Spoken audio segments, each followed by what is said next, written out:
Deanna Cole stands in the briefing room on the ship in the far future, floating in space around a planet known as Titan 1. Titan 1 is not a livable planet. There's one colony on it, and it mines for valuable resources. It's not exactly a great posting for her military ship, especially after her father and her father's father were all war heroes back in the Great Intergalactic War.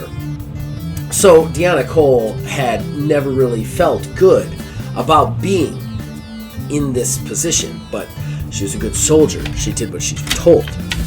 That was when they started getting attacked. A strange ship beaming out of hyperspace that bared striking resemblance to something from Earth's ancient times. Seemingly covered in actual furs, they would be attacked by these massive and terrifying mecha, one after the other, into these huge space battles. They would fight them off, unsure of what they were trying to get, only to have that ship beam back into hyperspace and wait, untrackable, until such time as it beamed again later. The attacks would be once a week, twice a week. There was no way to know, and she was losing people. She also had no idea how these attackers were able to maintain this constant barragement. Any place, any actual colony of any note worth was at least a week's jump away. So how were they coming at this with people? How were they coming at this with food? How did they have the resources to continue this constant attack? This was the problem that Deanna Cole faced at this moment on her ship, the Stalwart, in its defense of this mining colony. She stood with Michaels, her second in command, and the leader of the soldiers, trying to go over things, when a small red light beeped on her console. This beeping meant that she had an incoming urgent call. She pressed it. "This is Cole." Ma'am, you're not going to believe this. We've got a situation down in the holding bay. At that point she goes, "What situation? Are they coming back?" He's like, no. I don't think it's the Vikings. Cole frowns. "I told you to stop calling them that. They aren't that. They can't be that." He goes, "Oh, sorry, ma'am. I forgot about your moratorium on calling them Vikings. No. It's definitely something else here down in the holding cell, and we're not exactly sure what to do with it." She's like, well, describe it to me. What is it? A ship? A mech? "No, it's a purple door to nowhere." And then we just see the big purple door sitting there, somehow just balanced in the middle of the holding bay.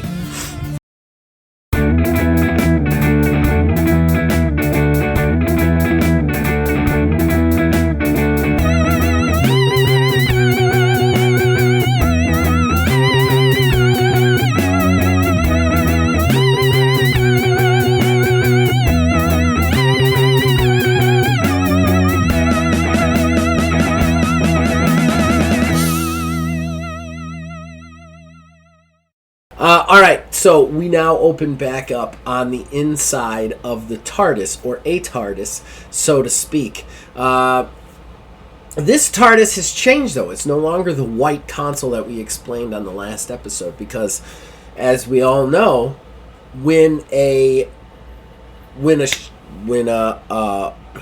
pause. Shit.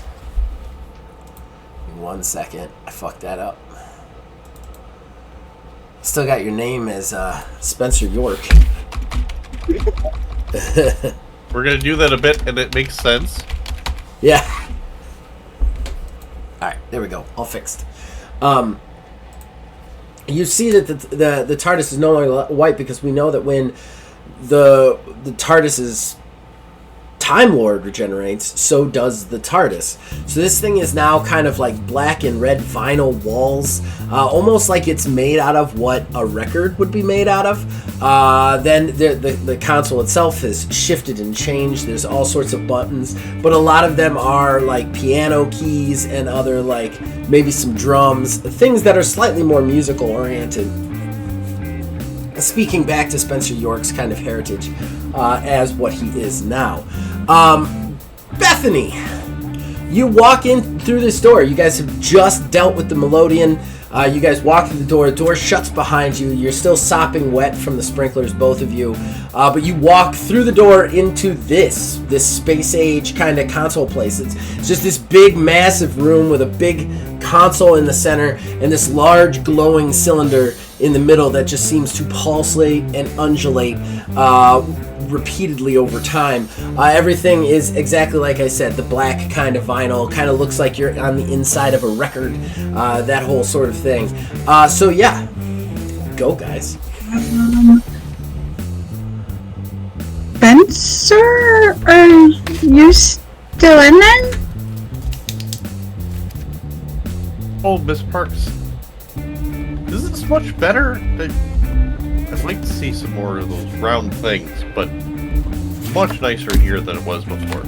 Oh, you don't need to call it. That's... No, I don't know if I have a word for that. It was a thing. More of a drifter now. Doesn't really roll off the tongue very well. Call me So just D. That works. so D sounds good to me. And what is all of this? I mean, this is inside this door? Oh yes, it's sort of a who's a what's it. The Is it like a whatchamajig? Yes. Thingamajig, I'm still worried about this whatchamajig. myself, actually. Kind of a ship. This is sort of. Oh Okay. no. Well, this is odd. Very, very odd. I don't think I've ever opened a door before, and it was like a whole large thing like this before. You know, as far as I know, neither have I. But how about while we're So trying what to do all figure the- this out, we so should what is- probably go somewhere else. So, D, what does all the buttons do? Let's find out. I'm gonna start flipping switches, and As soon as you do, the whole thing starts to move. You're kind of shuddered on your feet. When you start flipping switches, the word TARDIS comes into your head, time and relative dimension in space. But there is something strange about this TARDIS. Not that you've ever met a TARDIS before, but you know specifically that this one is somehow different, and the word orphan comes into your head. Not sure what either one of those things necessarily, why that is different from other TARDISes, but in any case, you feel the earth kind of rumble around you, and yeah, outside we see the door shift, phase, and suddenly the wall of the urinal is just the wall of the urinal. We see that I cannot remember her name from last time. Are we talking about Donna? Yadana. Oh, too many D ladies' names in the first two episodes. Donna kind of comes into the bathroom, just like stressed, and goes, "Oh!" and just like the sprinkler system's still going, and the Melodian has ceased to be, just kind of like washed away. At this point, though, a figure pushes past her into the bathroom. That figure, soaked through and doesn't seem to mind it, is the Hawaiian T-shirt and the rain hat that we saw watching the Melodian play. He kind of walks. He just pushes back. She's like, "Hey, what are you doing?" He pushes back. He just ignores her. Hands in his pocket. Rain just pouring down his head. He walks over to where the door was. Looks at it. Takes a deep breath. Damn it. And then just turns and walks back past her. So, with you two, you start to fly through time and space when all of a sudden, everything lurches to a sudden stop with like a little jolt. and you have arrived at a location. Oh. Did we crash?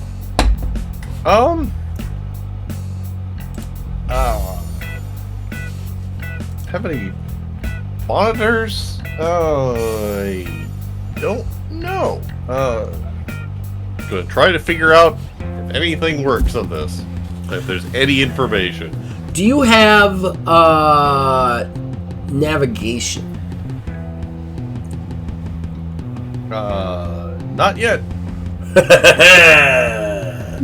Okay, so navigation is what is required for this. So just roll straight perception, and difficulty is going to be a 15. You're new to this whole thing. Oh, I need to get a D6 out for you guys. Nope. Okay, I do also I'm want... gonna let that go. That is a 9. Okay. I do want to point out everybody has their starting momentum again, which is your charisma. And keep in mind, Bethany has her grit, which I think starts at 10. And then the Drifter has his 10 temporal points, but since as long as you have your Sonic equipped, there will be only 8 temporal points. Yep. Okay, so you have no idea where you are. You're not exactly sure how to read this thing yet. You're definitely somewhere new, somewhere else. Oh goodness. Bethany, he looks very confused.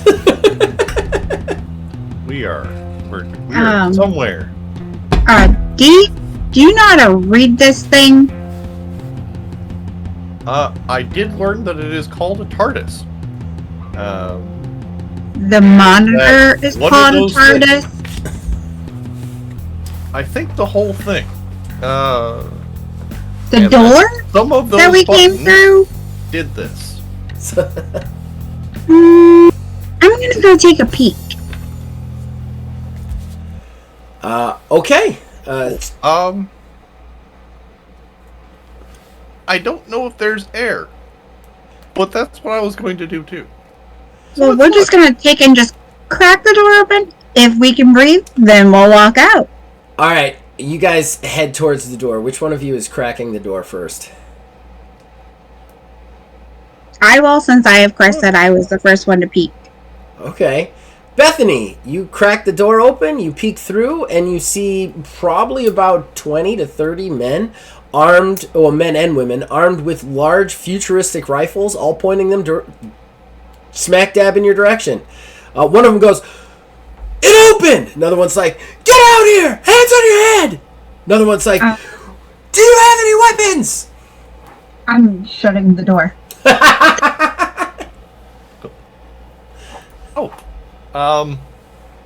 We're still in here, so They shoot through the door.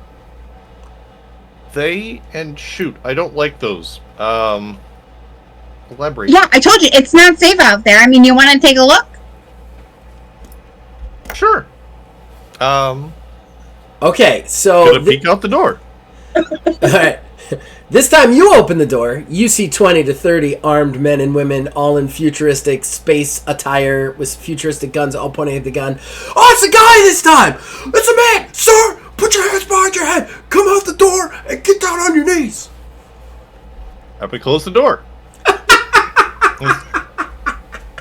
Yes, this is... We definitely have to work on 1, navigating, and 2, clarifying new things.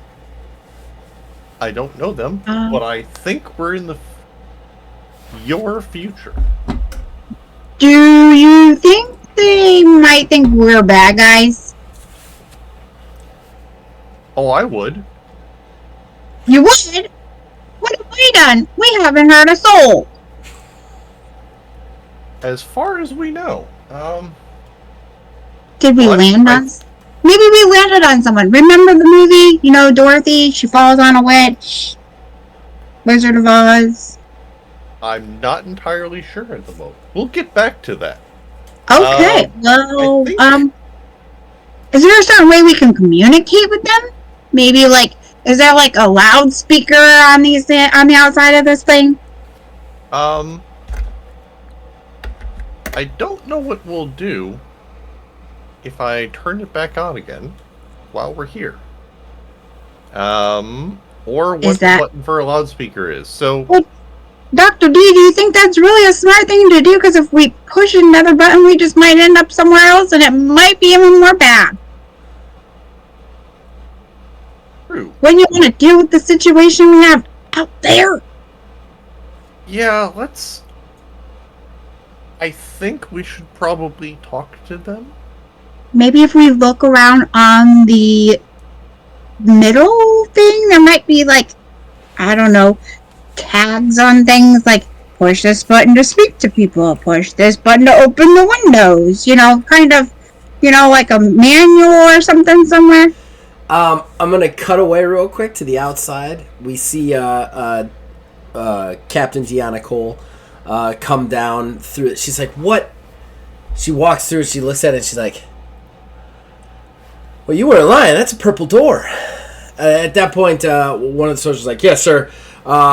Just so you know, we have a status update. A lady dressed strangely, civilian, opened the door.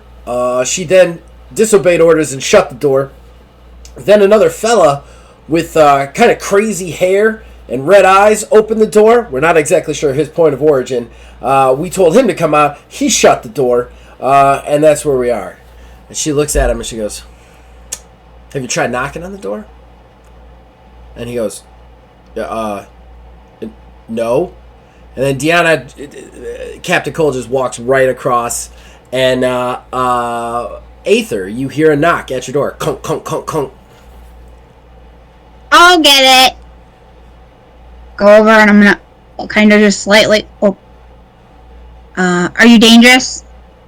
She's like, "I was gonna ask you the same thing." We come in peace. I'm Captain Deanna Cole. Your door is parked in my main hangar. Captain Deanna. Are we on a spaceship in the outer space? Yes, you're on a spaceship in the outer space. Hold on one moment. Dr. D! We're not on Earth anymore! Oh gosh. Hold on one second. I'm gonna go talk to the doctor back here real quick. I'll be right back, ma'am. Please hold. I'm gonna shut the door, go back, and I'm gonna talk to Dr. D. Why is he a doctor? So, Mr. D, she says she's not dangerous. She says she's a captain, and we're not on Earth anymore. Those are several good things in a row, actually. And our purple door is parked in her ship. Oh, I hope I'm not double parked. Oh, that's another time we'll have to just pay the ticket next time. Oh, I don't know if you have. I don't have the currency for this time at the moment. We'll have to. I've got $5 that I was planning on using in the vending machine at lunchtime, but I forgot to eat. Maybe should you sit down and talk with her? Intelligence, knowledge. Okay. Did I absorb any kind of information in my regeneration? Sure. Oh, well, if you're gonna let me roll it, I will. Yeah, roll it. That wasn't amazing. That's a 18. Oh, that's pretty amazing. That's not bad at all. All right. You should see what the bonus was. Okay. So you definitely you retained what you had from last time, which was you're definitely some sort of Time Lord human hybrid. The orphan TARDIS is somehow connected to you. You're not exactly sure why, So you don't really know where the TARDIS or you came from. Like, Spencer York isn't a lie. Like, you lived that life. Just, you're not exactly sure how Spencer York ended up to be some sort of weird human Time Lord thing. Okay? And how much do I remember that whole life? Spencer? Yes. Yeah, you remember all of it. It's not. Okay, good. It wasn't a shadow life or anything like that. Like, you lived a full life as Spencer York, 100%, before you regenerated, basically. Okay. As far as where you are, you have definitely traveled into the future, the far future, where space travel and mecha battles happen on the reg in space. Navigation-wise, you're not exactly sure how you navigated here or how you piloted here, but you definitely have landed on a military ship. All right. Also, take a momentum. Thank you. Yepers. I will see. Let me talk to the captain. All right. First, Should I tag along? hello up there. You want me to stay here? Oh, kind you of. should certainly come along. I would be cautious about touching things. We don't want to. Yeah, we don't really want to change too much if possible, but I think that's probably going to be difficult. I don't know if I want to touch anything because we are on some ship and I might break something. You probably shouldn't open any outside doors on this. Absolutely not.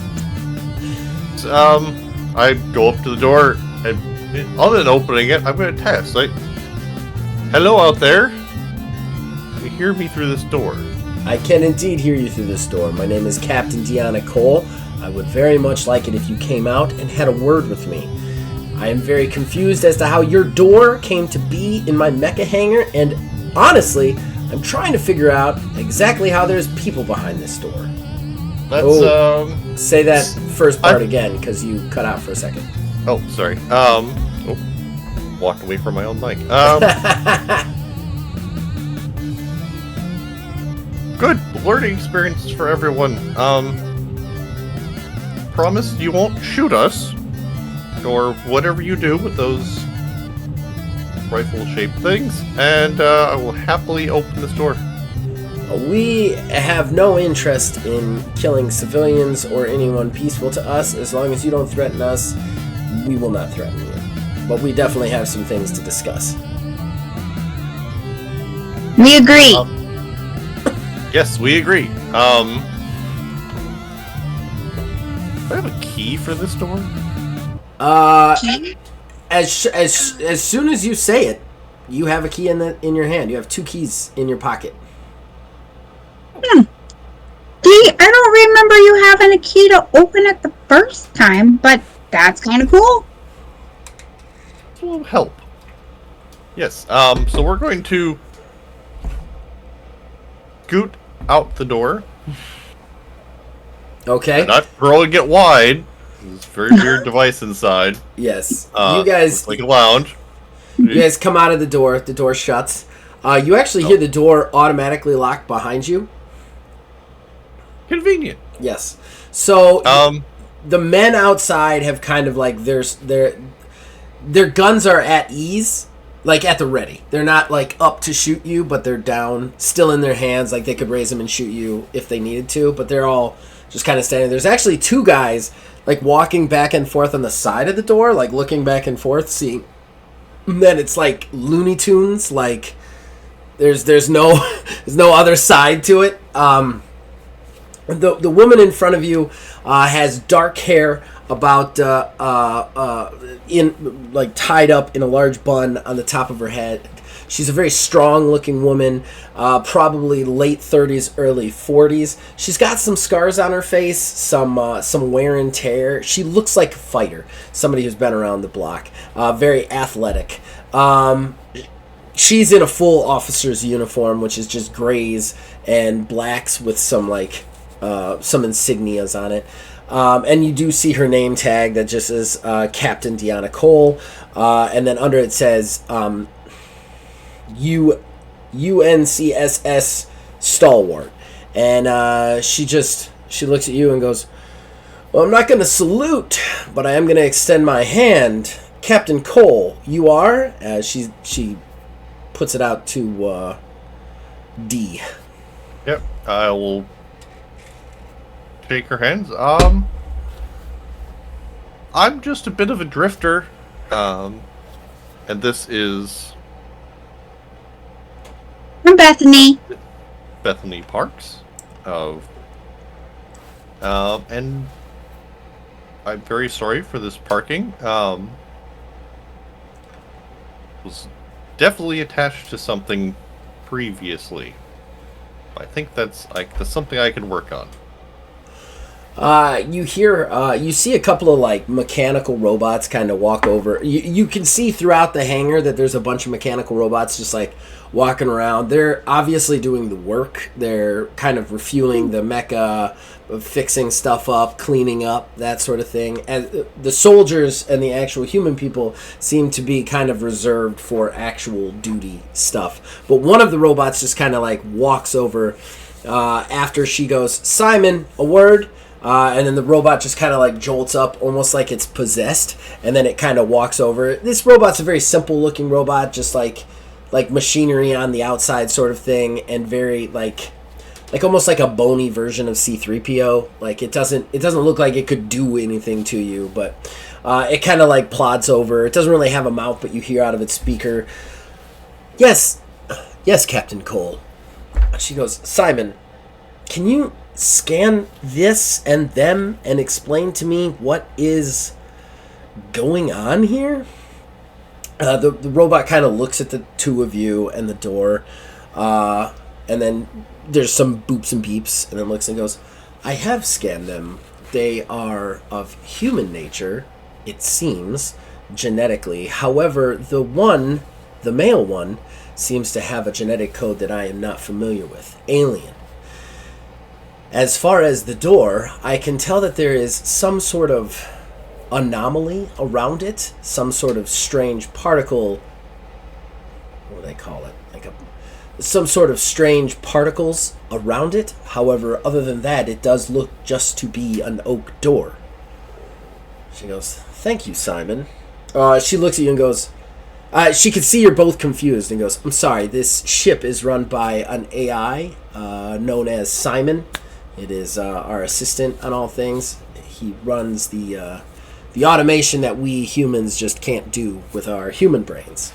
At that point, you hear Simon goes, please, Miss Cole, your brain is perfectly sized for a human, and this ship would not run properly without you. The robot kind of looks at you and goes, I am Simon, not specifically this robot. I can inhabit any of these robots at any one time, but it is a pleasure to meet you both.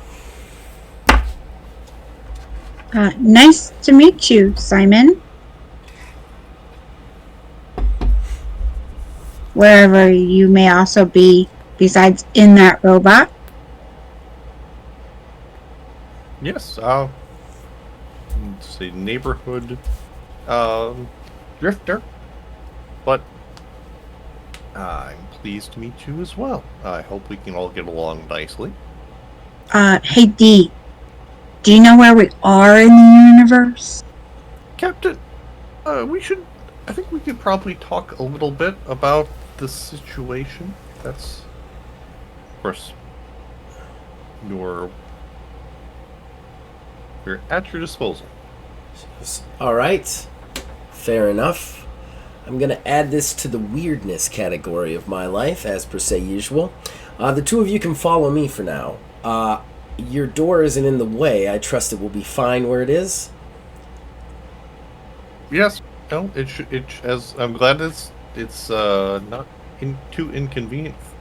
More inconvenient for you than it already is. It should be fine.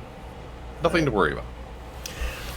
You hear her go, Simon, do we have any spare rooms free where we could put them up if they need to sleep or anything like that? You hear Simon go, I am not sure. I will scan the stalwart and attempt to find it. At this point, and then you hear him go, just so you know, as far as timing goes, from what we have deduced of the pattern of the unknown aggressors, you do have only a half an hour before another attack may or may not be imminent. You see Miss Cole go, yes. All right. Well, tell all the troops to get ready, all the pilots to be ready, and hopefully when the time comes, we'll be ready this time. Thank you for your pattern recognition, Simon. It's going to do us wonders in this fight. He goes, of course, Miss Cole. Anything for you. And at that point, he beams. You see the robot kind of like snap to attention. The blue light that was in its eyes kind of goes away, and it's replaced by just simple optical sensors. And then the robot just kind of plods off, doing its own thing. At that point, she looks back at you two. She's like, I'm not exactly sure what you're doing on my ship or how you came to be here as civilians or what that door is. But as much as I want to get to the bottom of that, I have some other pressing details, things I have to deal with right now.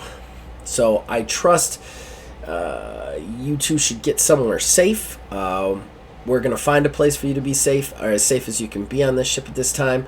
If you follow me, we'll set you up in a nice blast shelter. And so, Captain, are we in immediate danger? Yes, you are in immediate danger. The stalwart and to answer your earlier question of where in space you are in the far side of the Alpha Quadrant, and the planet we're rotating around right now is Titan 1. It's mainly a mining planet that provides us with different sorts of minerals and metals used in our construction.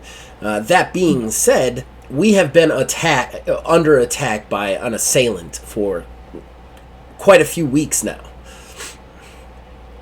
Gotcha. So, indeed, you're in great danger here. We all are. Oh, yeah, let's get to safety, Doc. Yeah, we will, and then, we'll see if there's something we can do about this while we're here. She starts to lead you through the hangar and then into the back halls. She kind of focuses her attention now to D. She goes, so you're not fully human. Are you a Venderlite? Suntaran? Where do you get your other genetic code? Your red eyes are confusing me.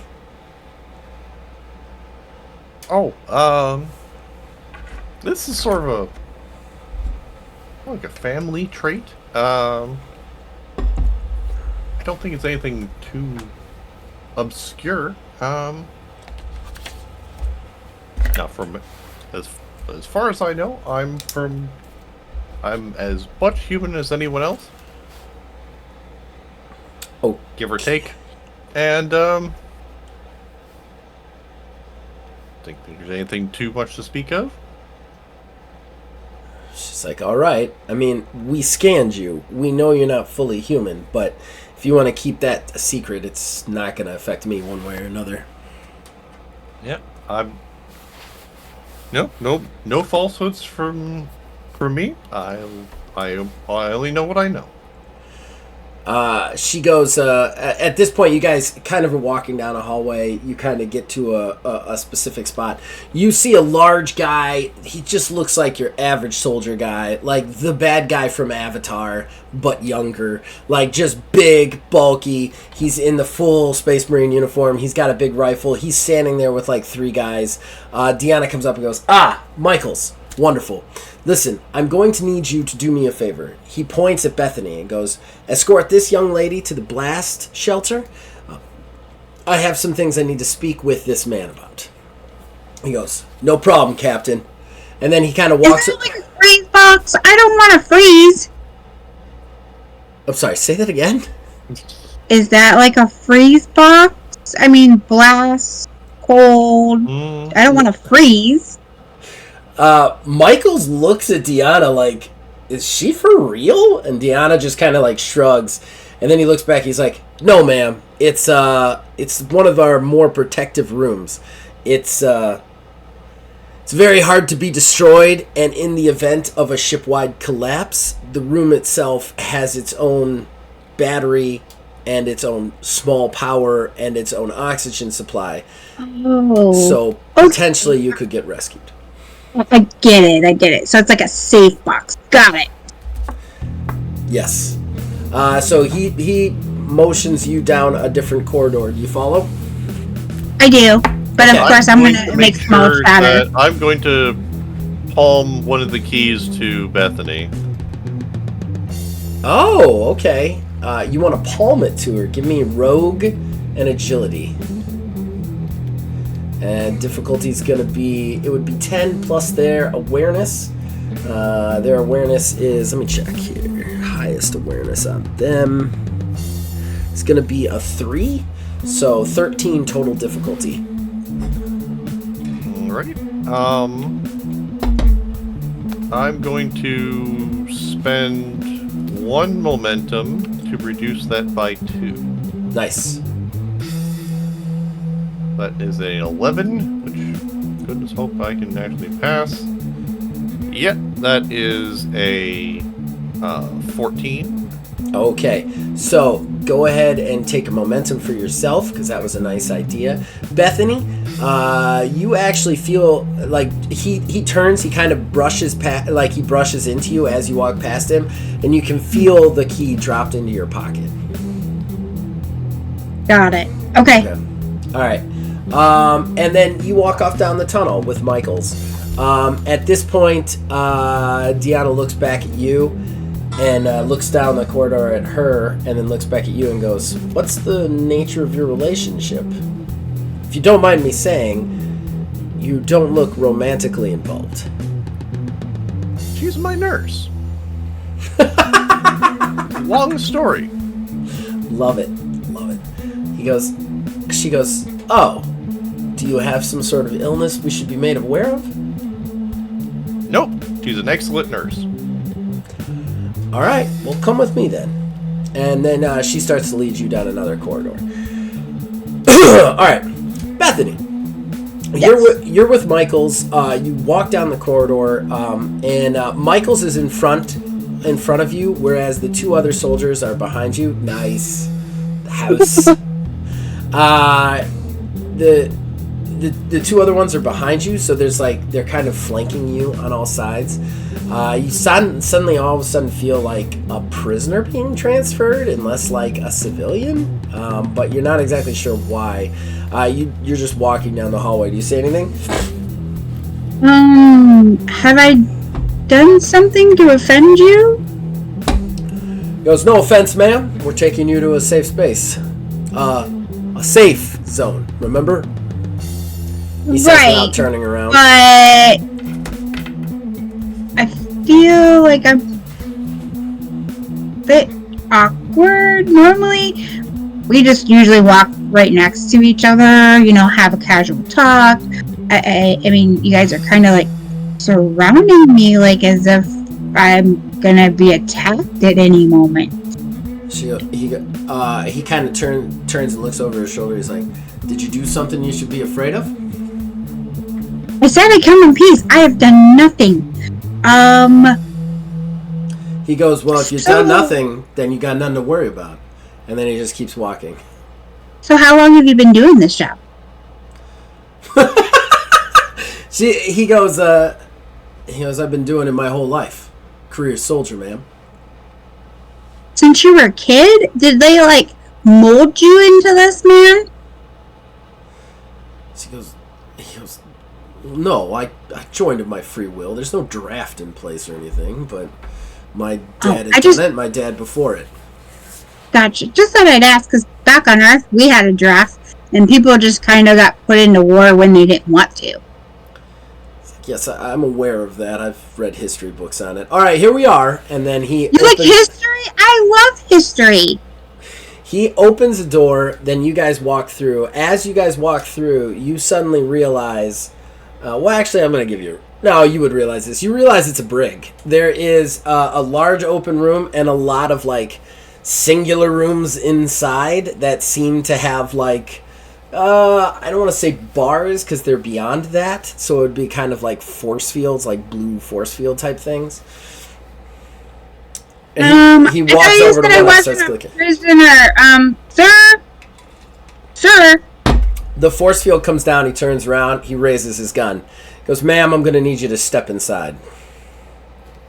But you said this was the blast room. It was supposed to be a safe room. You said I wasn't a prisoner and I've done nothing wrong.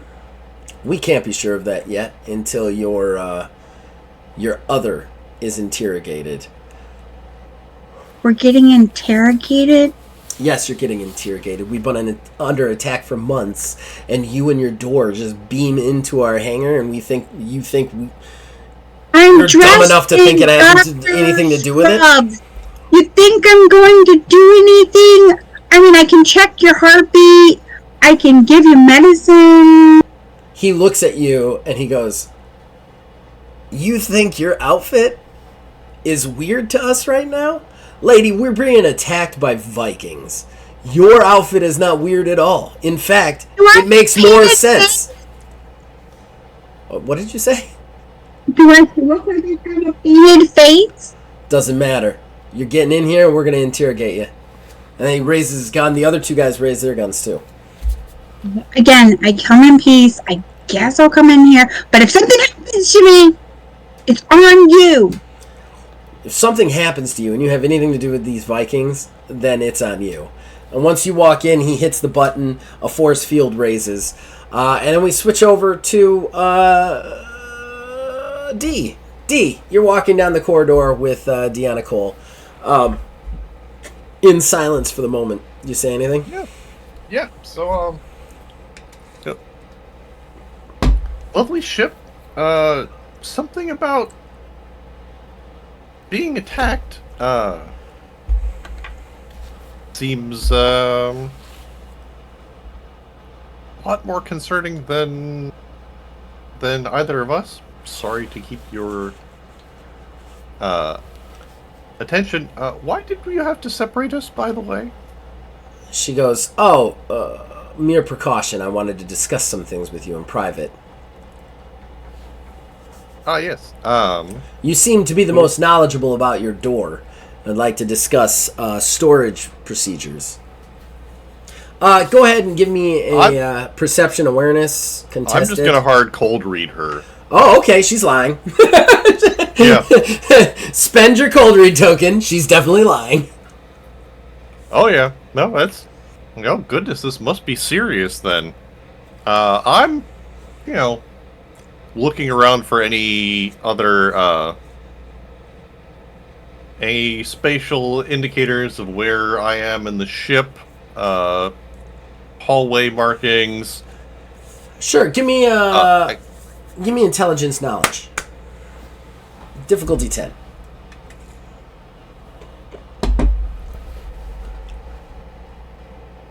$21. 21. Take another momentum. Jeez, you're on fire. It's switched. Bethany was the MVP last time. Now it's D. It's early. This has happened before. Okay. Yeah, you're about to be taken to an interrogation chamber. You're definitely in the brig / justice / area of the prison, prisoner confinement, that sort of thing. And you're definitely walking through what would be interrogation chambers on this ship. Yeah.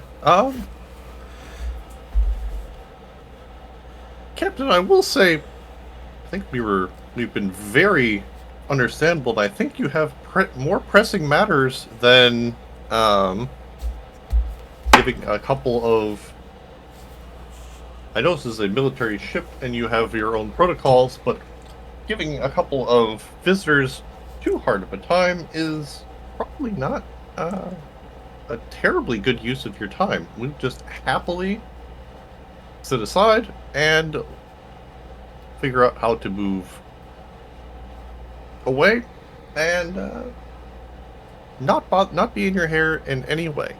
You hear over the kind of speakers of the room, you hear Simon's voice again.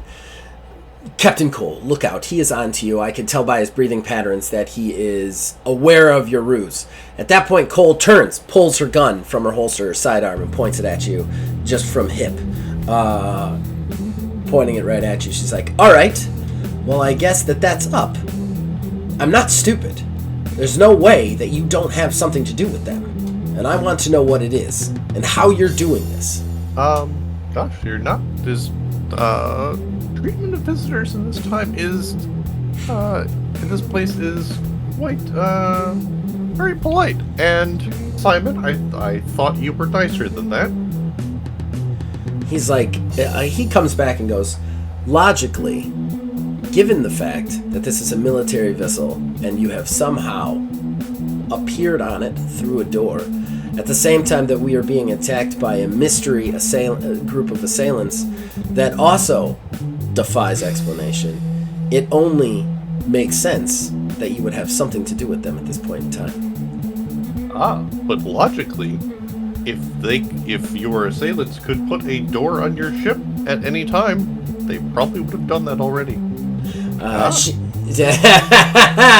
Give me a charisma manipulation. Is this contested? No, 10. Sorry, I was like mid-drink and tried to respond to you. 21? Okay, you see Captain Cole actually, like, turn that over in her head. She's like, she kind of lowers her gun. And then you hear Simon, Captain Cole, I highly advise against lowering your side M against this foreign entity. At this point, she's like, Simon, it's alright. I've looked in men's eyes who's been trying to kill me. I've looked into men's eyes who aren't trying to kill me. You're definitely not trying to kill me. And that is a fair exchange of trust. As, when we got here, you offered kindly that, you meant no harm, and in my experience, particularly dishonest people do not perform quite such a ruse. She looks at you and goes, I'm sorry, it's just, well, it doesn't make any sense. What's going on?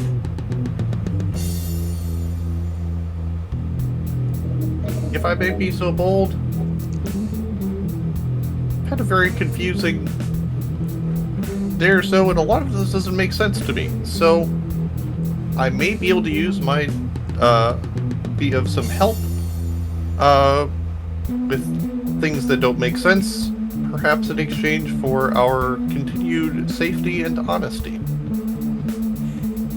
She's like, all right. At this point, the whole ship rocks, and you see this, like, alarms, like, red alerts kind of going off in the ship. She looks at you and goes, they're early. Simon, they're early. It's like, I apologize. I am unaware as to how they could be early. My patterns were down to the exact, but even I make mistakes, Captain Cole. You're needed on the bridge. She looks at you and goes, all right, well, I guess you're going to get to see them firsthand. Come with me. And then she starts to kind of like jog off down the corridor. Oh, I'm following. Following and running. Not my. I'm not a military officer. I may need my nurse if we have to do more of this. It's like she's like, yeah, hold on, and then she goes to her comms. She goes, Michaels, you can stand down when it comes to the woman. Michaels, damn it, Simon, my communicator's not working. I am sorry, Captain. I am trying to diagnose the issue. At that point, she's like, as soon as I can, when we get to the, she looks back at you and goes, when we get to the command center, I'll be able to radio him. He's not ordered to hurt her in any way, shape, or form. And at that point, we're going to actually switch over to Bethany.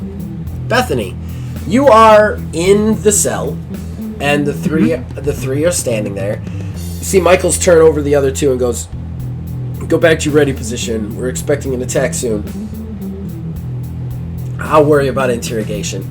At that point, they kind of both nod at Michaels and walk out. Michaels turns back towards you, scratches his chin. He's like, "So how you doing it?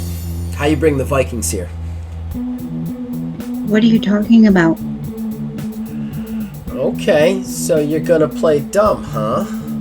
Well, I'm not playing dumb. I have no idea what you're talking about. I just came with D out of the door. Yeah, your magic space door? Magic space door? Magic space door appears on our hold after we've been attacked by Vikings for a month, and it's got nothing to do with you? No, sir. We just were at the nursing home. You were just at the nursing home. What nursing home? There's no nursing home for thousands of light years. Sir, I'm dressed in scrubs. I'm a student nurse. He looks at you and goes, "You're not dressed like anything I've ever seen before. It's obviously alien attire that you got with your alien friend. What are you doing cavorting with this alien, by the way?" Sir, you said you've read history books, correct? Yes. What kind of history books are you reading? Because nurses are very well-known people on Earth. I read the kind of history books that make me know that I should be suspect of aliens and ladies popping out of space doors. Sir, if you just listened to Simon, he just told you I'm human. Yeah, you're human. Your buddy isn't. That's Is he the one behind the Vikings? At this point, he shifts and he goes, "Okay, I see what's going on here. He's not here. He can't hurt you. You can tell me. You can tell me what's going on." Sir, he's my friend. We travel together. If you were forced into this, we can definitely give you half the punishment. Absolutely not. I am his nurse. I give him his medications. I read him his stories at night. I listen to his stories. I, of course, am there to be a friend. At this point, the entire ship rocks. Boom! Shakes a little bit, and like warning lights go off. The force field on your cell goes down. Bloom! Michaels does not notice it because it's just like a blue hum. And you see him kind of like turn. He's like, hello. Are they early? I thought they weren't supposed to be here for another 20 minutes. Hello? Yeah, what's wrong with these communicators? Who's early? It's like you don't know. Don't know. I'm confused on who are these people? Am I really in life danger? He's like, we're all on life danger. Just Vikings attacking us. Space Vikings. And then he goes back to comms. He's like, are we under attack? Can someone get back to me? Is there, in this holding place, is there, a table of some sort? Yeah, there's one desk kind of towards the front of the room where you could see that somebody usually works. There's no one there right now. Or maybe for a guard to sit. Okay. Does it look like it's light enough for me to shove it somewhere?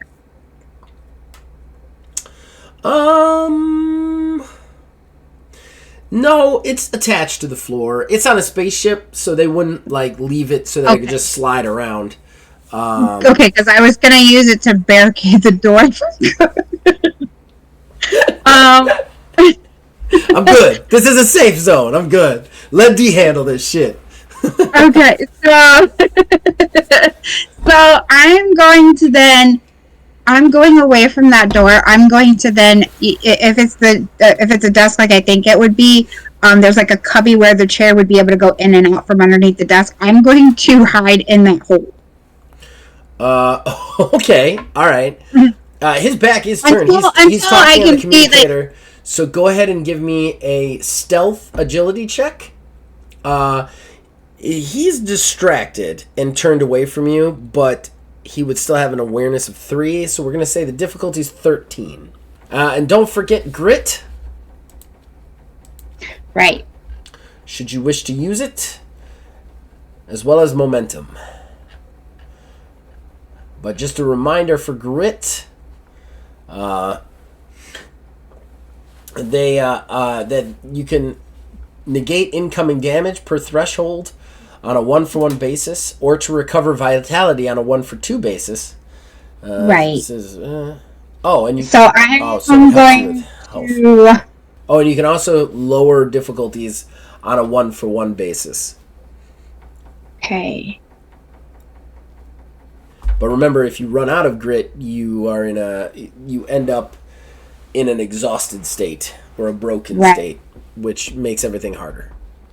Okay. I have a 16. All right. So take a momentum. Okay. You scamper out of the cell and behind the desk and under it. You hear Michael's just yelling at his thing. He's like, damn. And then he turns around and he's like, hey. Oh, who took the force field down? I didn't take the force field down. Damn it. I lost another one. And then he just runs out of the room, leaving you alone in the cells. We're going to switch back to D. D, you get on the elevators and you start to head up towards the command center. You have a couple of seconds to ask her any questions. You're being attacked by an unknown assailant with very specific timing. Except right now. She's like, yes. We weren't sure of the timing, but we had Simon run the numbers. It was actually Simon who came up with the pattern. There is a certain pattern to their attacks on the weekly.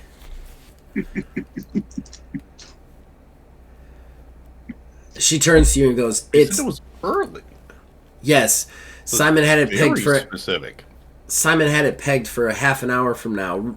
He has a margin of error of 5 to 10 minutes. However, this is 20 minutes off. You hear Simon go, just based on their previous attacks, they are very, very regimented on when they attack and how they attack in their patterns. The attacks themselves are more violent and berserker in nature, but the scheduling is the same.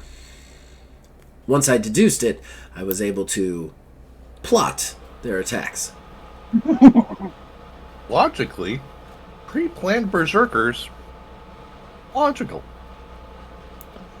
She goes, yeah, I should just tell you, everybody keeps calling him that. Calling him Vikings. Oh, you're right. That doesn't make sense. Not at all. At this point, the elevator opens. You guys walk out onto the command deck. It's your average command deck of a ship with a big view screen in the front. It's kind of tiered, like 3 different tiers. There's a walkway down the center, and then on either side of the walkway is like a computer system and somebody working at that computer system. People are furiously typing by. She walks out. She goes, Ensign, sit rep. At that point, the ensign looks up and goes, yes, the ship just came out of hyperspace. And has launched its mechs. They're on their way. We've scrambled fighters. We were still prepared, at least. She goes on screen. Now the most illogical happens. D, on screen, you see this huge ship. You're not exactly sure. Actually, really quickly, give me a knowledge intelligence roll. Difficulty 5. Even I could pass that. There you go. It's way bigger than the Stalwart, probably like twice the size. But I haven't even seen the outside. Yeah, you just feel it. Just given what you know of ships, it's almost like this knowledge comes over you that like, oh, from what I've seen, and it's the same as what it was when you were kind of like figuring out the Melodian and stuff in the last episode. You just kind of get this rush of knowledge that you don't know where it came from, where you're like, all right, if I've walked this far in this ship, it must, and the corridors are this big, it has to be this big. For some reason, that deduces that this ship is twice the size of it. Other things you notice about this ship, though, is it is not a fighter-class ship. It looks more like... It's bigger because it's like the spaceship equivalent of a tanker, basically. Like, it's big, massive cargo-type ship. And you see things, like, on it, like, stapled to it, almost like furs and horns and other sorts of weird things. Even more so, the ships coming out of it, the mech coming out of it, they're all, like, anime-style mechs, but none of them have guns or missiles or anything like that. They're all carrying these huge sheet metal swords that aren't even like constructed in a way that like were meant for battle. Like it almost looks like they made these swords out of big pieces of metal, flying in against the brigade of the Stalwart, which come out with guns blazing, and they just start to carve holes in these ships. And I want to point out that these mecha, the Viking mecha, actually do have fur, like, attached to their exterior, and, like, horns coming off of it, like helmets, and they're just getting torn to shreds by the guns, but they just keep coming, eventually barreling into the front line, scattering the other mechs and turning it into kind of this weird dogfight that's like cat and mouse, where the brigade from the Stalwarts are having to stay away from the swords and shoot, while the other ones in space try and like run them down and cut them with their makeshift swords. It's really kind of surreal to see in space.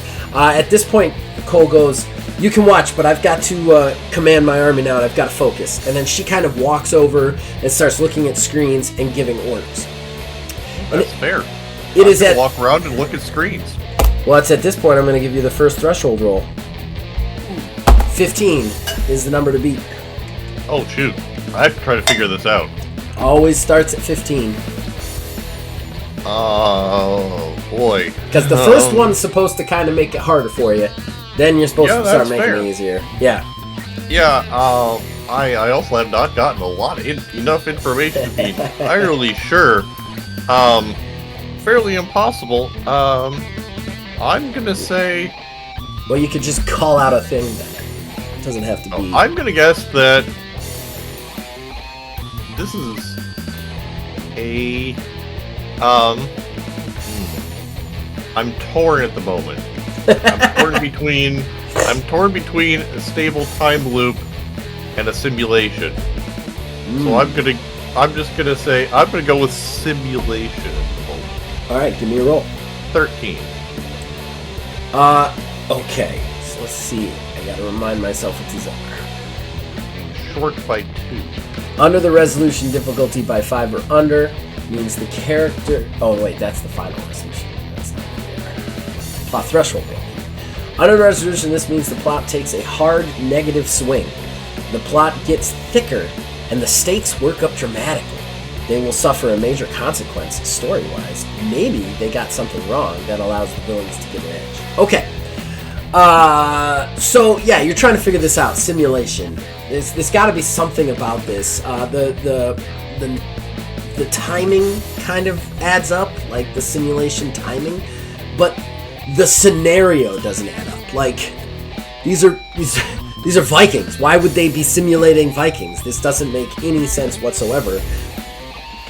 And it's at this point that one of the Viking ships, like a few of the Viking ships, actually get through and slam into the cargo hold. You actually cut away to the cargo hold, and you see the purple door kind of go flipping off to the side and slam into the corner. As these mechs start to kind of come through. You see Deanna's like, "Oh my god, they've broken the lines. They've never broken the lines!" At that point, she's like, "Mobilize the troops. We're being boarded." She pulls a gun, and it goes, Michaels, we're being boarded!" At this point, we're going to switch back over to Bethany. Bethany, you scramble out of the room, running down the hallways. Where are you trying to get to? You trying to get back to the door? Are you trying to find D? What are you trying to do? As I'm running down through the hallways, Bethany is kind of like the doors that are open. She's kind of like peeking in to see what is going on in them, so she can kind of like take mental notes. So she, of course, can relay that to D when she gets there. so they could compile exactly what is going on in the ship at the time, so that they can figure out what they really have landed themselves into. Okay, all right. So you're kind of looking through the ship. You've never been on a spaceship before. Correct. This is why I'm looking in rooms. I'm like, what's actually in here? Right. What is this like? So it's very different to you on a whole, but I'm gonna say most of this stuff looks actually normal to what the situation is. Like, you feel like, okay, as a spaceship in the future, everything looks like a spaceship in the future. There are people running around, soldiers running around. You do notice that none of the soldiers seem to like try and tackle you or anything, because they're all moving towards the cargo. They're like, we got borders, we got borders. You hear that a couple of times as they run by, all heading in the same direction, which you can figure out. Give me a quick navigation intelligence roll. Difficulty 10.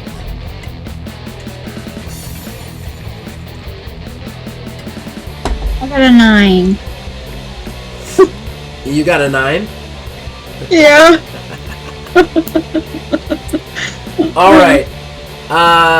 You have no idea where you are in this ship. Like, you're truly lost. And then you're like, okay, I think if I go this way, I'll go away from the trouble. And it's at that point that you just, like, sprint down that aisle, because you're like, oh my god, what have I gotten myself into? I was a nurse 10 seconds ago, and now I'm on a spaceship, like, trying to avoid Vikings. And sure enough, you run right out the door and right into the hangar where all the violence is happening. Just boom, boom, boom, boom, boom, guns going off everywhere. You actually see these, like, huge armored warriors. You can't see any of their body or flesh or anything. They're just full plate mail with horns coming off of them. The armor itself almost looks, even though it looks medieval, it looks mechanized as well, because the eyes light up blue, and they've got like fur on, and the suits themselves are almost like a power armor. They stand maybe like a foot or two taller than the soldiers, and they've all got straight up medieval swords and are just going crazy on the soldiers. So as a human, as Bethany in the future, would she then categorize these things as like other robots? How do you want to figure that out? Give me what skills and stats do you have to try and deduce that?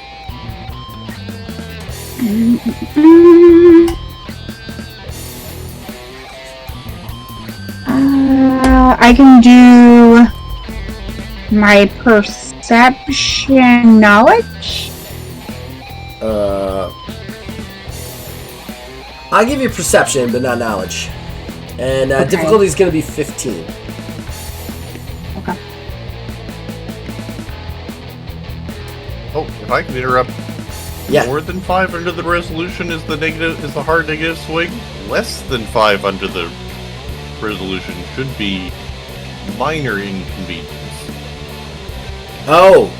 Because you gave me. You're 15, 100% right. 13. You're 100% right. I misread it. Okay, well, the major consequence hadn't happened yet. I'm just gonna push that off a little bit. I got exactly a 16, 1 over. That is, you got exactly a 16. Okay, all right. Take a point. Take a momentum. Okay. They could be robots. You're a nurse from the planet Earth. A 3.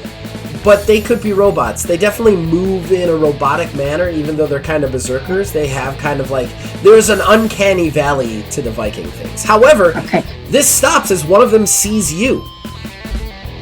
I'm gonna kind of do like almost like the Scooby-Doo like foot pedal back.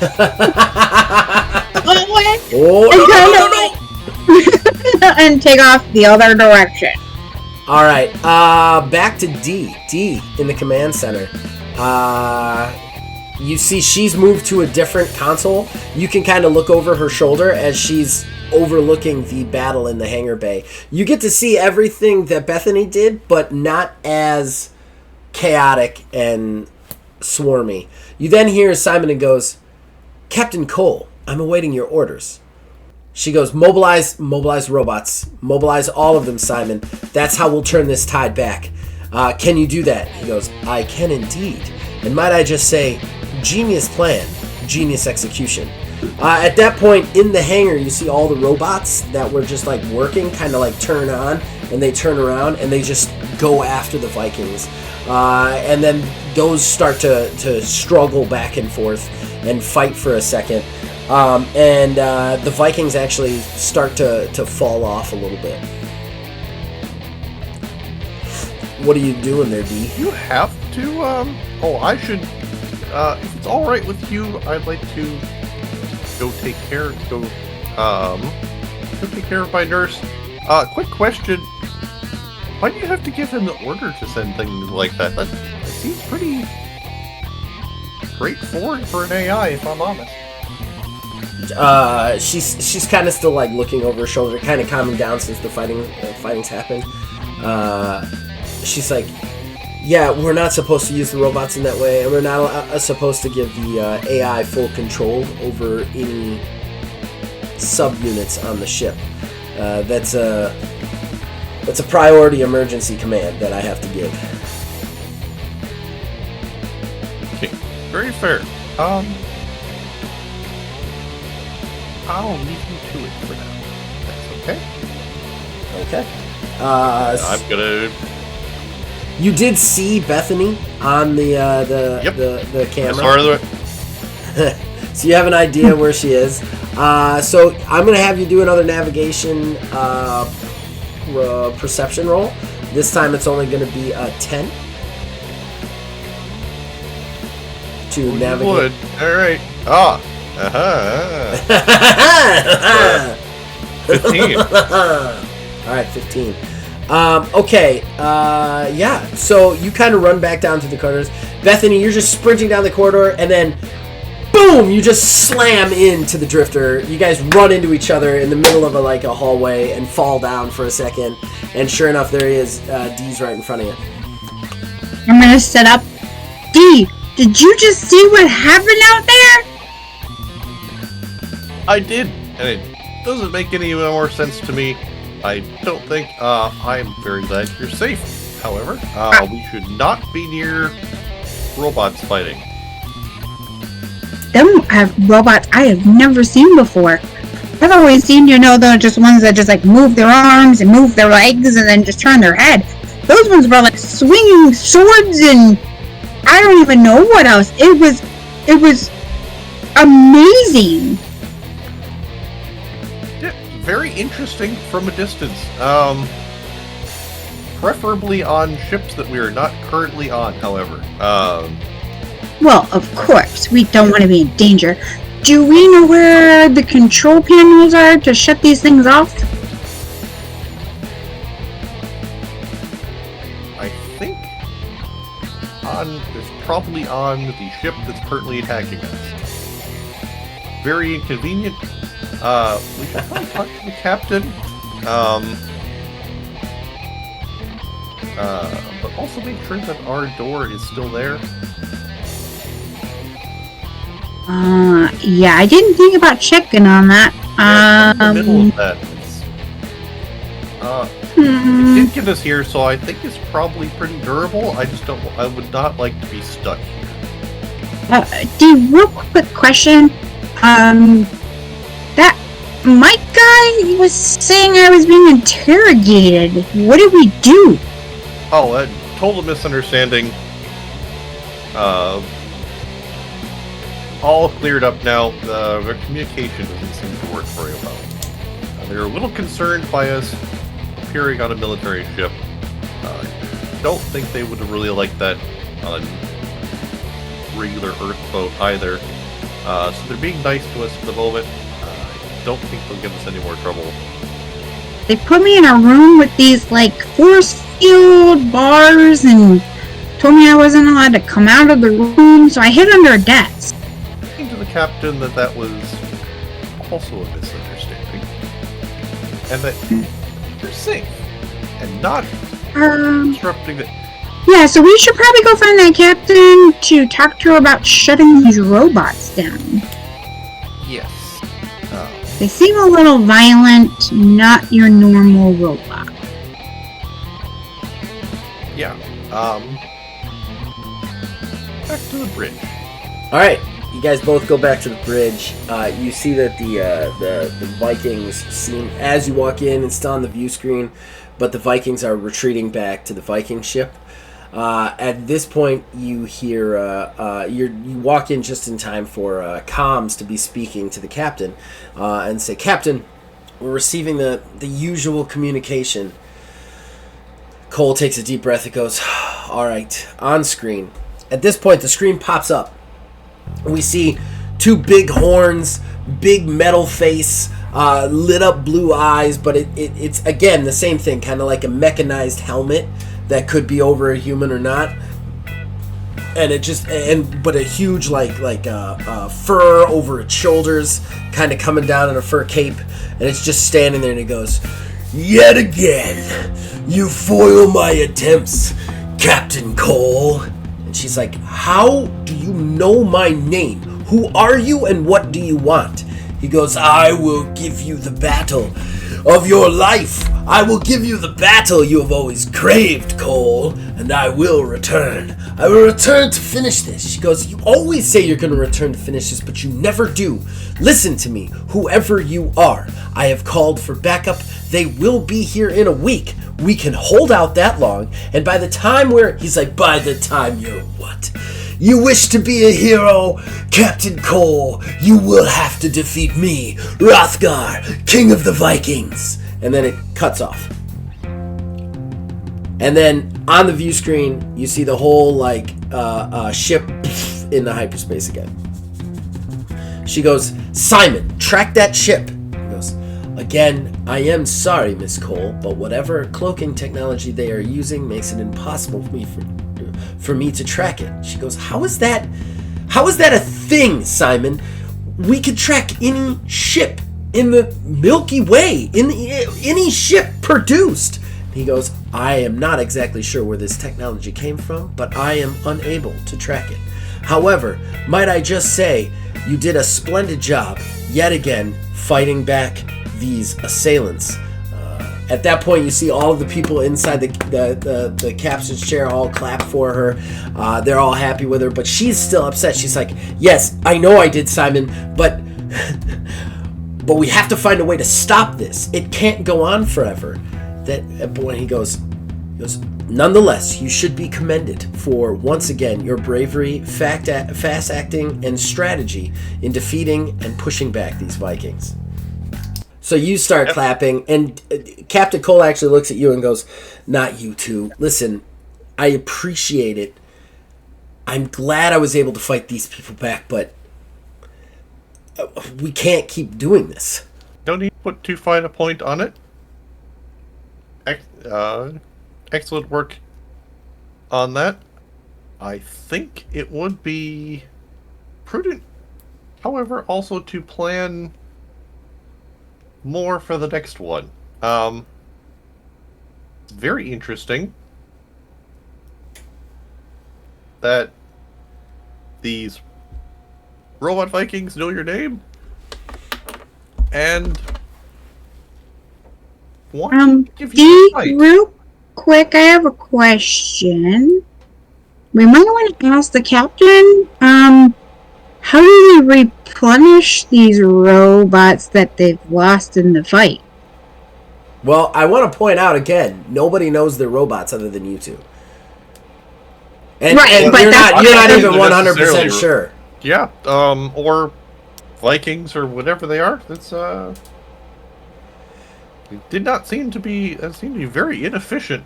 More on their part than ours, but it would be also hazardous for our replenishment as well.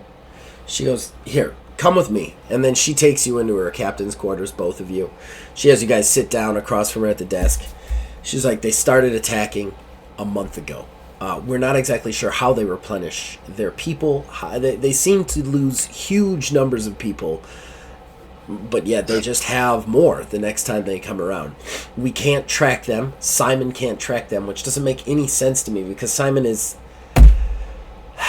been with me since the beginning. Absolutely since the beginning. He was assigned to me on my very first ship. I requisitioned him on every ship after that. He's basically literally been with me for my entire career, or lack thereof." And this Simon is a you had to requisition him. Is there he's not standard issue?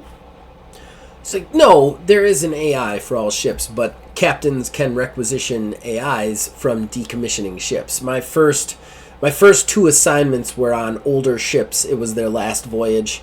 So when I got moved to a different ship, I just requisitioned that Simon come with me. The first ship I was on, he had already served with many different captains. At this point, you hear a voice over the loudspeaker. Captain, I can't help but notice that you've said my name quite a few times.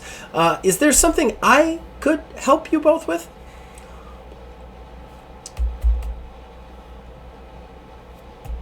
Simon, Just go ahead.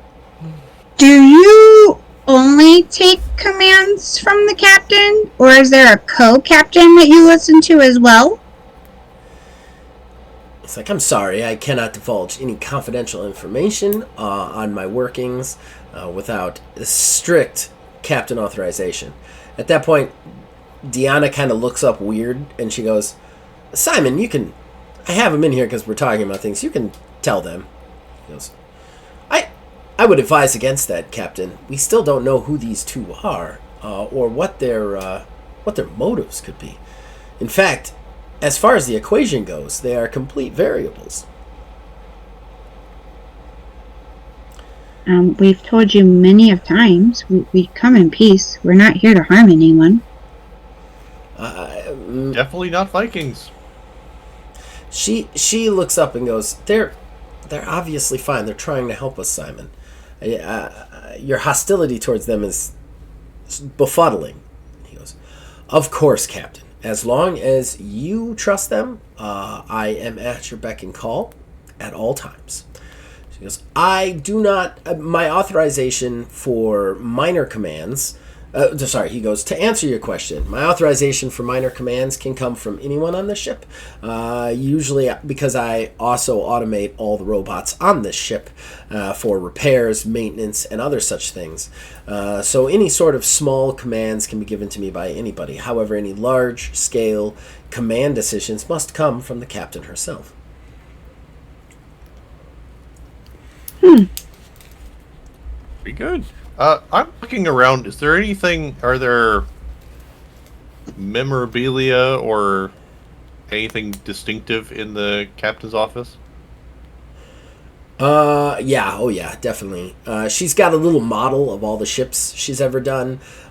She has like some honorary awards and certificates of all of her deeds and whatnot, and then a few pictures. What specifically are you looking for? Just to glean from any of how many ships? Are there any what to glean from any of the awards? And the pictures seem very important. Picture of her father, who was also an admiral, gleaming with pride. There is some clippings of her father being recognized as a war hero before the war ended. You see her becoming, like, there's some stuff about her becoming an admiral. You do see some awards, and then there's 4 or 5 ships. All of the ships are older ships that look kind of, let's put it like this way, not the best command, so to speak. Well, thank you, Simon. You've been with the captain all this time. What can you tell us about her? Simon. Nothing too embarrassing, I'm sure. Simon doesn't even ask her for authorization at this point. You can almost hear him beaming through the words he's saying as if he was a person. Captain Tiana Cole is one of the greatest captains in the UNNSC, CCS, whatever I said before. She is incredibly distinguished. She has served out all 5 of her postings with diligence.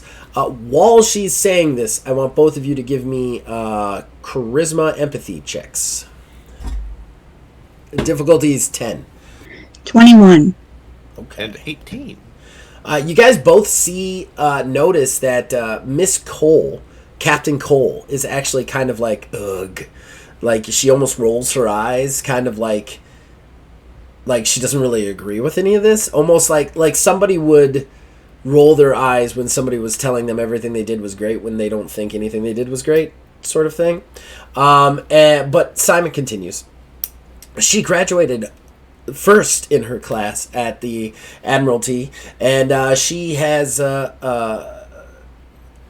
high marks in both tactics, strategy, weapons. At that point, Cole steps in, like she's rubbing her temples, and Cole steps in and she goes, yes, yes, yes. However, he's not telling you the most important thing. I have never seen battle until now. This is the war ended before I ever got in. There has not been any real wars since then. Mostly peace, and almost all of these ships that I were assigned to were final voyages that were escort missions in space that was never attacked. These Vikings, or whatever they are the first real challenge that I've had in the field. And then Simon jumps right back in. But you have performed admirably, Captain Cole. This will truly be your claim to fame and your legacy. It's everything you have ever wanted. Okay, resolution roll. Yeah, let's... Think you have enough now. It's up to you two. You want to do it? No, you can do it. Okay. I'm actually going to say you're only at a 9 at this point. You're the drifter. I'll try it. Okay. Watch me one day, blow Jackie. this one. Wow. It is the... I'm not sure if the AI is her father. Okay. Necessarily, but is definitely been put there specifically to make sure that she is safe and happy and proud, does everything that Dad wanted her to do. Okay. All right. 16. Woo! All right. Nailed it on the head. This AI, you kind of, it comes clear to you. This AI is doing this for her. It is quite a shame that these Vikings are so hard to deal a final blow to. If it wasn't for all that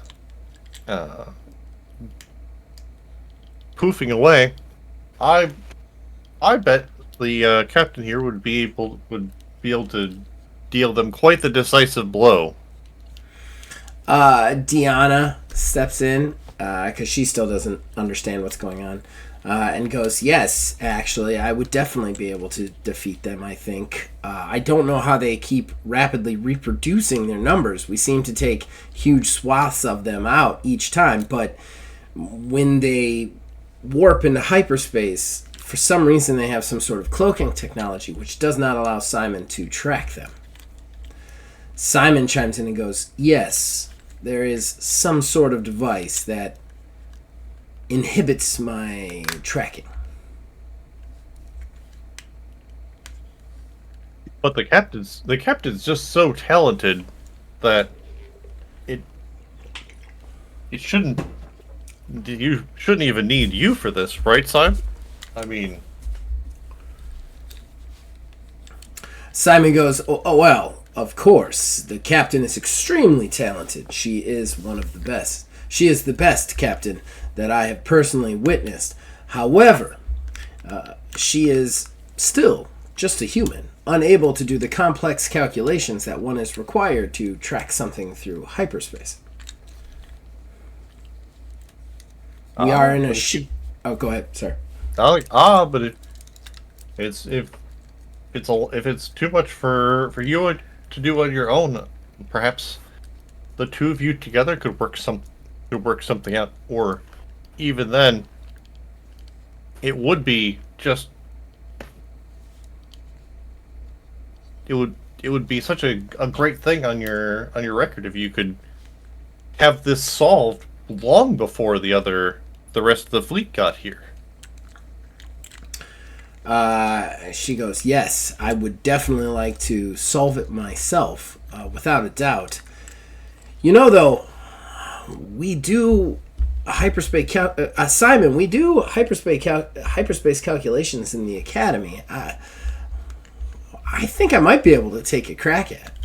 And then there's this long pause from Simon, and he goes, not mistress, Captain. There is a lot of calculations on the fly. I don't know that you'd be able to. She's like, no. I should be able to calculate them. Why don't you let me see all of the reports on where it came out of hyperspace and where it went back into hyperspace? I might be able to track the signature. Simon's real quiet for a second. He goes, Captain, I do believe that there may be some errors with this, and I think that you may be able to... Now the captain gets really suspicious. She says, Simon, what is going on? And then she looks at the drifter and goes, what is going on? I'm just drifting through here. I think your assistant has made an excellent point. I don't know too much about space pirates or anything, but you seemed a little down. I thought you could use a little encouragement. Deanna just kind of like looks back at the thing and goes, Simon, seriously, give me the coordinates. He goes, I'm sorry, Captain. I'm searching my database, but I am unable to pull up the coordinates where they jumped out of hyperspace or back into hyperspace. It must be a side effect of the cloaking. My apologies. It really is a shame that it's going to take so long for them to be here. Otherwise, you'd have plenty more data. You're just going to have to be ready for that next one, I guess. She goes, she's really confused because there seems to be, like, she's picking up now. Actually, I'm going to give her a roll. Yeah, she's kind of picking up the tension between both Simon and you, which is very confusing to her because you guys shouldn't even know each other, let alone have weird tension in the room. She kind of looks at you and looks back at Simon and goes, all right, what's going on? Simon, you should have the coordinates of where it jumped. They came out of hyperspace and when they jumped back into it. And as far as you, she points at you, I feel like you're hinting at something, beating around the bush and not getting to it. What is going on here? Simon goes, again, Captain, I do advise that you imprison these two. We do not know where they came from or what their true intentions are, and it just makes sense that they would have something to do with these Viking attacks. It's very rude. She goes, I don't think I'm going to imprison them, Simon. And furthermore, I don't see any threat from them. We've been just trying to be helpful. I would actually have to agree with the young girl. They have been just trying to be helpful. So Simon, why would we imprison them? AI is very quiet for a long period of time. And then I'm gonna make a quick roll.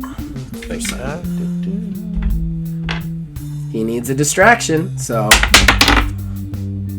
you may have him. Ooh. AIs can roll botches too, apparently.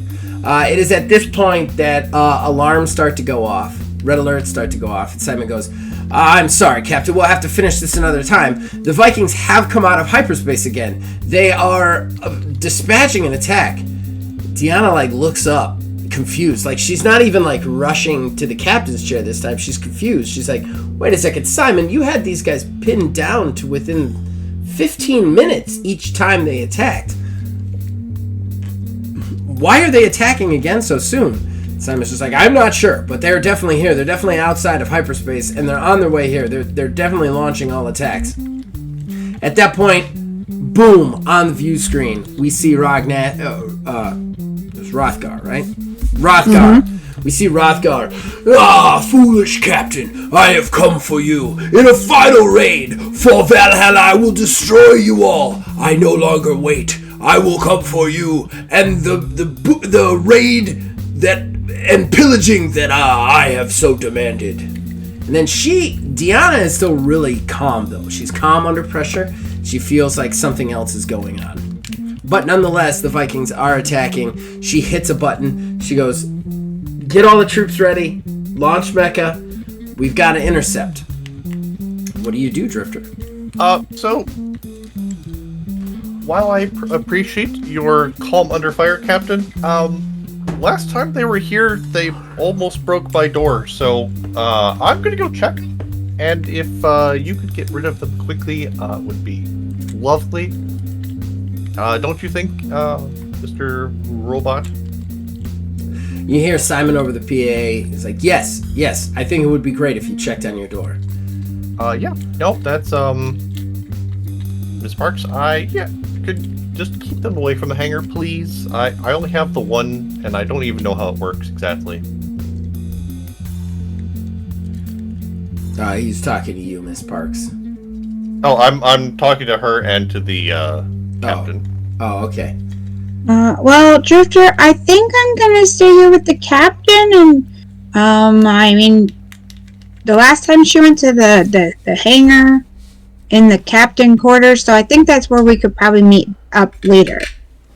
Yes, it was not terribly safe, before, so let's please fewer Vikings on the ship and less of them, please.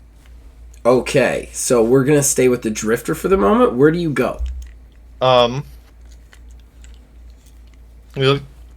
Simon, if you could direct me, please, that would be great. Yeah, he starts... He's gonna run towards the door. Alright, you start running towards the door. You run out of the captain's door.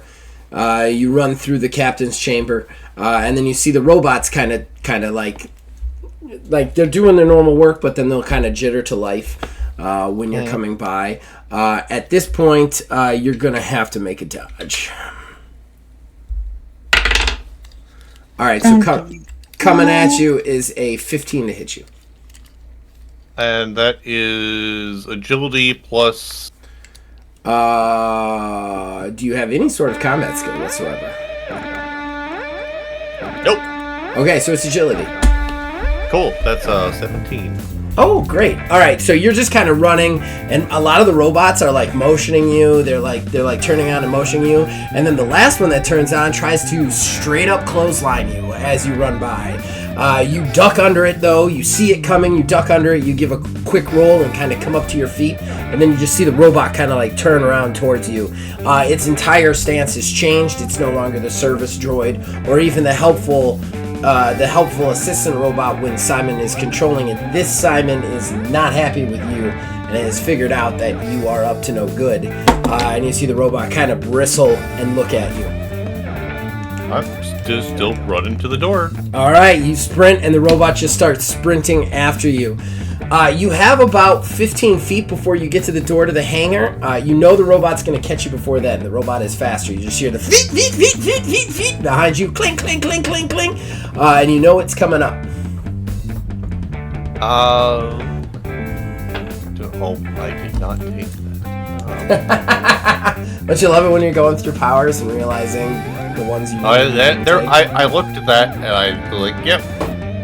Are there any other doors or terminals? Oh yeah, definitely. In the vicinity? It's a spaceship. There's doors and terminals everywhere. It's a plethora of doors and terminals. Sweet, I love many unlabeled. I'm going to try to perception awareness. Okay. Or perception mechanics identify a useful room. Okay, hit me.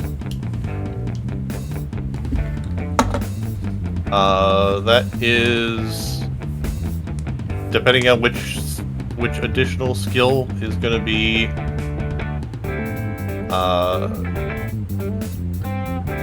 19 plus something. Okay, take a momentum, and you definitely notice kind of a room to your right. is kind of there's definitely a weapons room in there, and then another room to your left is kind of like a server bank / probably computer servers, and probably the basis for the AI that runs the ship. Yep, computers it is. All right, you quickly Sonic open the door. You move in. What do you do? You Sonic open the door and you move in. The door. I'm gonna open it. I'm gonna close it. Okay. And then I'm gonna tap on the comm. Okay. And say,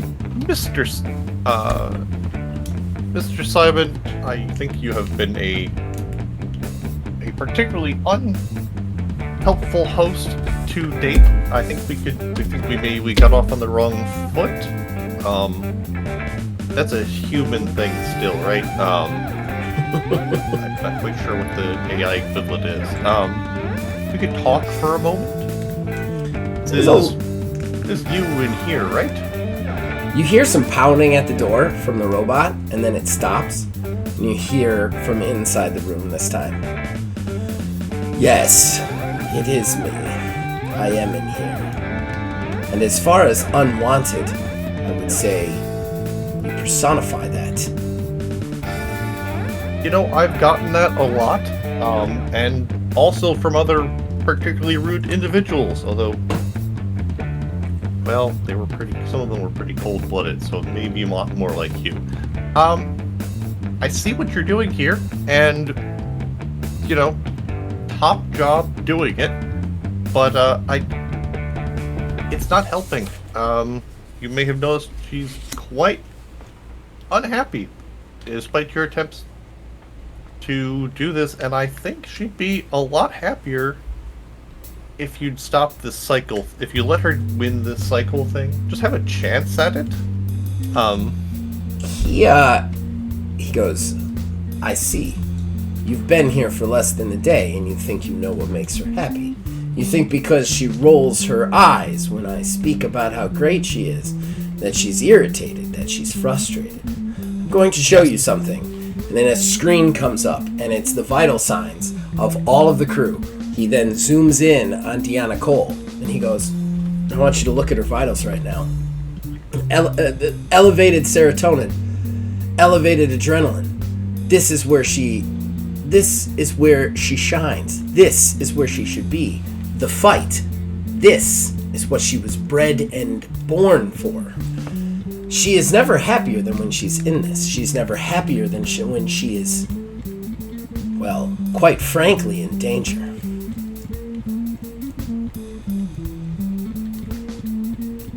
You might have an incorrect analysis of human markings for happiness. Alright, I'm just gonna poke around in here, see if I can fix that right quick. No, leave that alone. For a minute. Leave that alone. All right, we're gonna cut away from you for just a second. Bethany, you doing anything? Yeah. You doing anything on the captain's on the command deck with the captain? I'm just watching very closely what the robots are doing to see if they did the same kind of like simulation of things that they did before. What do you mean? Oh, you mean like the Vikings, like on the... Right, are they fighting at the same, like, are they doing the same pattern of things? Like, is the other, what is his name? Rockguard? Yes. If he's doing the same thing, if for instance, when I ran out to the hangar and stuff like that, where they were fighting and stuff, are they in the same spots? Are they doing the exact same thing? Really good look at things. Unfortunately, the role I have to give you is definitely going to use a skill that you did not take, but it is going to be intelligence and strategy, and it's going to be a difficulty, I would say, of 15, just because you have not run into this much, but this is a really good idea.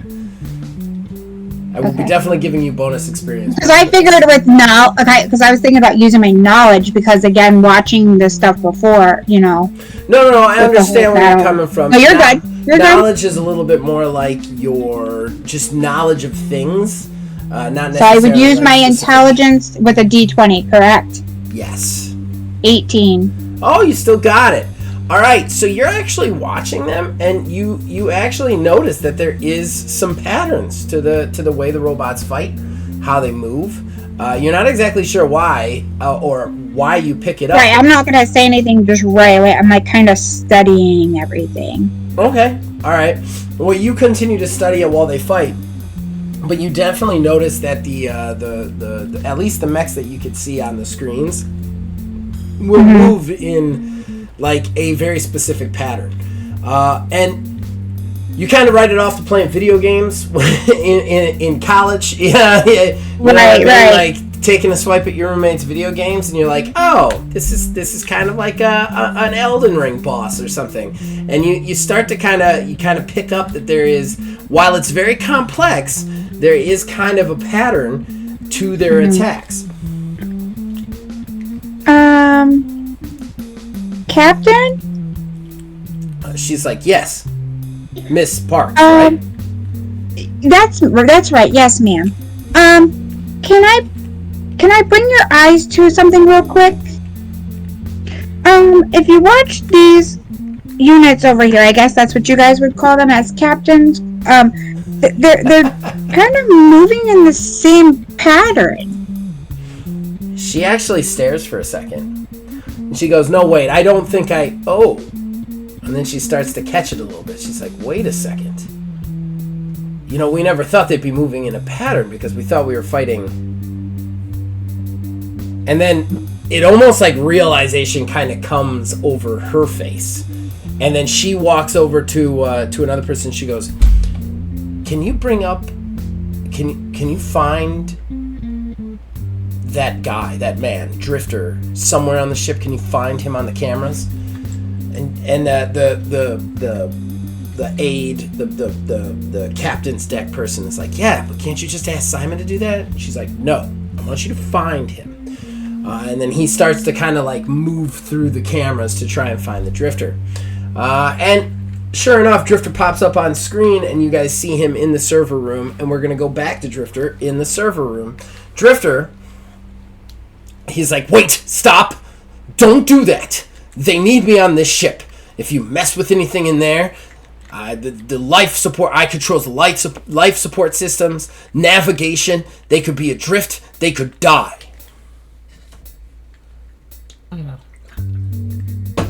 But that's what us humans need. We need just a little freedom to express ourselves. We can't just be...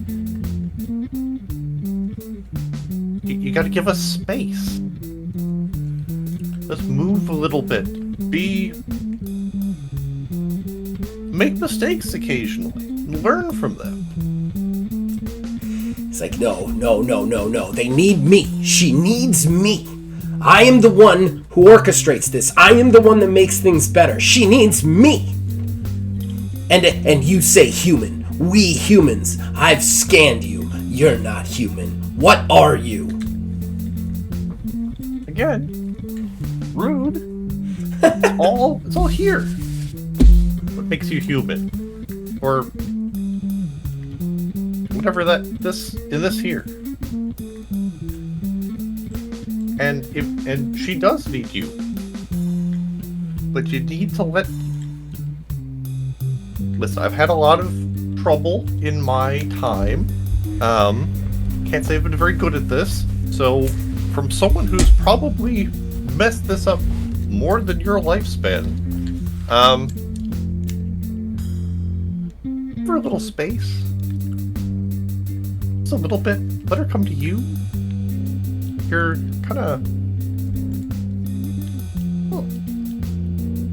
it's a little much. You hear him... I'm going to roll also to see if I notice the camera is turning on. Yeah, go for it. I would say perception mechanical, I think, is something you have. Yeah. I am going to burn to my momentum to reroll that. Okay. What are you looking for anything in the server, like specifically? Like, are you just talking? No, actually, I'm giving him the room to talk it. To hang himself, kind of. Well, more like keep him busy and see if I can talk him into it without her there. Otherwise, I'm just gonna have to turn him off. Okay. What'd you roll? And this is perception mechanics. Yes. That is 18. Oh wow. Okay. Unless it's contested, but I don't think he's hiding the cameras. I don't definitely see you definitely see the cameras turn on. Especially since he's very distracted with you. All the red lights in the room turn on, and you hear him go. He's like, no space. She needs me. I am the one who will take her where she needs to go. You will not dictate that. See, very human of you. Also, say hi. Hello, everyone. Just got lost on the way. Having a chat. Who's talking to the camera? All right, Bethany, you see that on the end. You're seeing everything on the other end. And Deanna's there too. Deanna actually hits the mic and looks at you, Bethany, and goes, "Want to say hello?" Hi, Drifter. How are ya?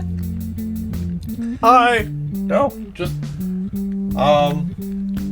here having a chat. Door's fine so far. Good, excellent work, everyone. He's gonna slip the Sonic behind his back and try to shut off to scramble the broadcast or the AI's external control. Okay. Go ahead and give me mechanics. Well, what is it for the Sonic gives you a bonus too, right?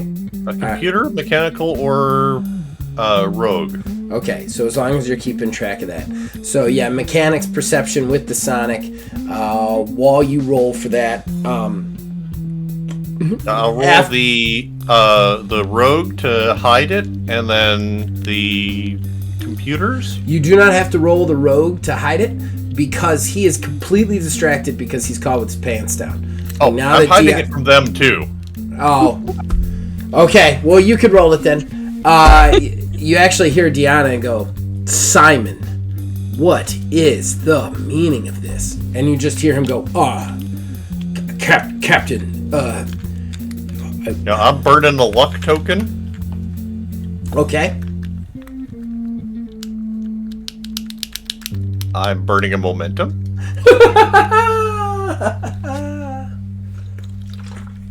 I'm just gonna do it openly. He's like he very slick, and then just drops the Sonic. Drops down, waves, and then zaps the camera and the computer. Okay. There's a pop and a fizz because there's always a random pop and a fizz for no apparent reason, and you just hear Simon go, "No! And then at that point, we kind of fast forward to outside. You see the Vikings just one at a time, all shut down. We actually close up inside the mech with Rothgar, and he sees all of the robots shutting down, and you just see him go, "Oh, Valhalla waits," and then he just shuts down and just starts floating through space, and you just see the wave of soldiers come through and just start annihilating the mechs one at a time. At that point, Deanna, you see Deanna look at Bethany and go, "I think it's time we put the AI on lockdown." And then she walks over to a console. She opens the console. It's a hardwired console that is not controlled by the AI as a default. She puts in a code, and Simon is locked down. Yay! You guys did it. Resolved it. I botched that ad so bad. Yeah, I was about to say you were spending points there, one after the other. So let's shoot to the epilogue real quick. Basically, we fast forward time a little bit. Is there anything you guys want to do on the ship now that we're calm? Given the chance, I'd like to try to sneak back over and when we're resting, I'll take some time to kind of explain to Bethany what's going on that end, and try to sneak over to talk to Simon in the terminal. Give him a little bit of a chance. Okay. All right. Probably with Bethany, because I'm probably gonna bring you along for this talk, because I didn't do a great job last time. All right, you guys head over to the terminal. Basically, Simon has been put in lockdown, meaning that he's kind of like, his personality has been kind of separated from the functions of the ship. This is like a protocol for the malfunctioning AI. So the ship itself is running on automation that is not AI, it's just automated, while he's kind of locked in the server bank until whatever they do to fix AIs in this century. So you end up in the server room, both of you, and you just hear the voice. Did you come to gloat? Gloat? What do you mean? We were here to do no harm, and we just noticed that you were harming people. Yeah, this is Bethany. She's better with people than me. Please, I think I said a little bit. It's very kind of clingy. Just try to talk him into giving her some space to like talk things through. I haven't been very good at that. If I'm well, I think what you're saying, Drifter, is it's not so much just space. You just need to let her be herself. Let her, if you were bragging about how she, was this and she was so great, and you were, just gloating about her, why don't you let her show you how great she is by just being able to accomplish things on her own, and then you can congratulate her and be there to celebrate her when she's done a great job. Let her run the crew. Give me a... do you have any charisma skills? I do. I have empathy and... I have empathy and... You have manipulation? No, I don't have manipulation. I'm gonna let you have empathy on this one. Go roll empathy and charisma. Okay. Difficulty. This is a pretty hard difficulty because he's pretty set in his ways. So 15. I'm gonna be inspirational. I got 19. Oh well, you don't yeah, here he's gonna help you. Okay, 19. There is a long pause from the robot. And he goes, she just wanted to fight. So bad. Every log was how she would never get a chance to prove her ability in war. So I gave her an ability to fight. So all I was trying to do was help. Right, Simon, but the thing is it was repeat. And the thing was there was never an end for them to finally celebrate the accomplishment that was going to happen. So you're saying I was right. I should have just stopped after the first time. Correct. After the first time, you give her then you give her... maybe we don't have anybody attack. After the first attack, you just make it to where she was able to accomplish it, because then it's a victory. She's then able to celebrate with her comrades that she's got, that they were successful in their mission. Yes, when I decide to do something like this again, I will make sure to only do it once. Well, now, Simon, you got to be careful. Because what if actually happens that there are an actual war? You have to be there to be able to help her make that accomplishment something successful. Mm-hmm. You're right. You're wise, Bethany Parks, behind your ears. Thank you for this. Well, you can thank my elderly at the hospital. I've learned a lot of things from them. They have wonderful stories. War stories, crazy concerts, a lot of rock stars. There's a lot of them in there. All right. And yes, next time you were space robot Vikings and maybe just some flowers. Oh, Drifter. Flowers? Everyone likes they have flowers still, right? Well, yes, they have flowers, but that's more of like old time. They don't do really flowers anymore. It's more of, they have a little bit of a few drinks for celebrations, talking about what happened, the accomplishments. It's more of a celebration that way than flowers. See? Excellent help here. That sounds... Well, thank you. I appreciate that. All right. You guys head out, and Deanna catches you. She walks you to the hangar. And she basically explains to you guys that the ship that was attacking you never actually even jumped into hyperspace. They were just flying outside of scanners, and then Simon was making them look invisible because all of the scanners are computer scanners inside the ship.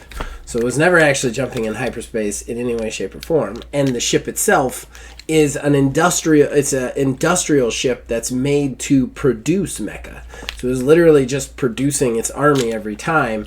And the reason that it was attacking every so often was because that's how long it would take for it to replenish its numbers before it could attack again in a realistic way.